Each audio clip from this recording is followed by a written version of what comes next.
Synthwave. The word itself provokes the thoughts of a summer breeze, or a summer romance, or even the sensation of zooming through the highways with no end in sight. However you see it, the genre has no doubt contributed to some of the best music the internet has to offer, where everything is at your fingertips. Some notable albums can be seen as musical stories, quote unquote, where the titles of the tracks and the overall flow of the music feels like a movie. It's a bit difficult to explain in simple terms, but one album that comes to mind is Outrun by Kavinsky. Hell, that album might as well be a motion picture. No, not that one. Anyway, let's take a look at an album from the days before, well, you know, and see if you yourself can join me into the neon-ridden streets of synthwave. First, a bit of history. Netherlands-based artist TimeCop1983 is nowadays considered a legend in his craft, starting with music tracking software at the age of 12. He began his career in 2013 with his single Lonely Nights.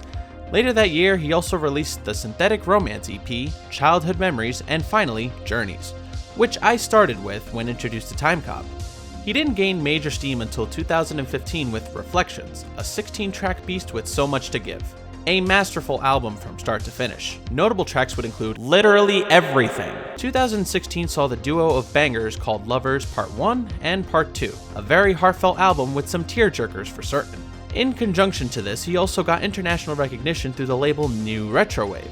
And if you haven't already, take a listen to a song or two from each album to give you a taste for what the main event has to offer. Speaking of the main event, here it is now. Night Drive was definitely a long-awaited album from the beginning.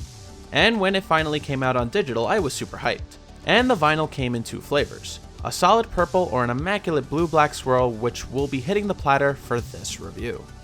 The album art is so on point. The familiar triangle behind the logo, the streaks of light blues and pinks making up the traffic, and that Japanese translation is a very cool detail. You got your standard information donning the back, track listing and all. But the centerpiece is the vinyl. Holy crap, this is some serious business.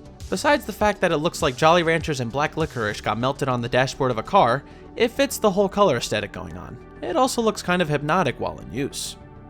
Now remember the point I made about synthwave albums that are sometimes structured like stories? This is very much the case here, at least in my opinion.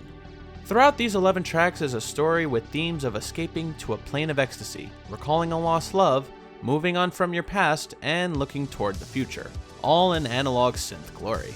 Sounds kind of existential when you think about it, but that's the nature of TimeCop's music. He has stated in interviews that, I want to create a nostalgic wistfulness with my music, reminiscent of the 1980s, combined with dream pop elements and melancholy songwriting. To me, the key word here in this statement is melancholy. Personally, I left this album in a casual listen through in a bummed out mood, but don't take that as the music being bad. It totally isn't. But this is an example of the weight that this album has, and by the end of the night, you're only left with yourself and the memories of the night before. Night Drive is an absolute must-have in your library. If you're just getting into the genre, or you're already a long-time fan like myself, don't hesitate. If you got an hour to kill, grab a digital or physical copy and just immerse yourself. With clean riffs and emotional drive, this is no doubt a cruise worth taking. Thanks for watching. If you need more synth goodness, why not give these reviews a watch? Links are also in the description.